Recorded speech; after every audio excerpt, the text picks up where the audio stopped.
Chickens have very particular needs, and while they can be fun and social companion animals, they aren't for everyone.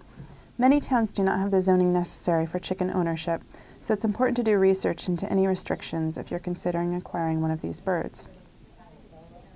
At the MSPCA at Nevins Farm, we receive dozens of calls every year from parents and teachers looking to surrender unwanted chicks from classroom hatching projects. While hands-on projects offer special learning opportunity to students, this particular project has many drawbacks. Considerations are rarely made regarding the responsibility involved in caring for a chicken throughout its lifetime. Children are unintentionally taught that pets are disposable when they're surrendered due to reasons that are simply part of their nature.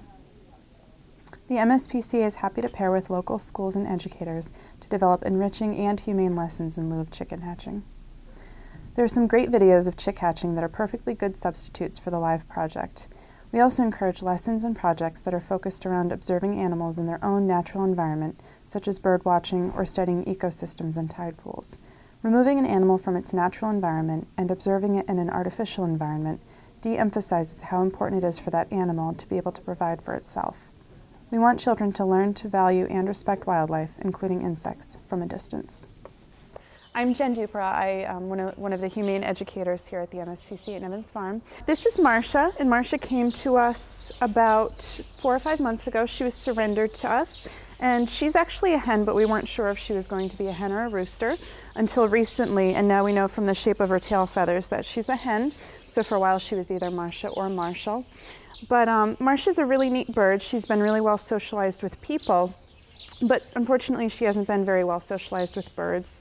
She came to us as the result of a chick hatching project in a classroom, which is something we don't condone as an organization. Typically what happens in those projects is the chicks aren't cared for properly, mostly because humans are doing the caring, and humans really don't have a great sense of how to, make sure that the eggs are turned properly and how to heat them and light them, even in the best of circumstances, even if it was professionals doing it.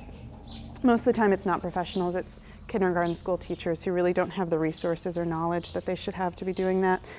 So what happens frequently is the eggs either aren't hatched or they're hatched and the resulting chicks are born with different kinds of deformities or defects, or they're in really poor health. Marcia here was really lucky that she is still healthy, but it is a little sad that she was the only chick born of that project, so she's not really had the socialization with other birds that would be nice for her to have. But she has imprinted on humans very well. As you can see, she doesn't mind that I'm sitting here holding her.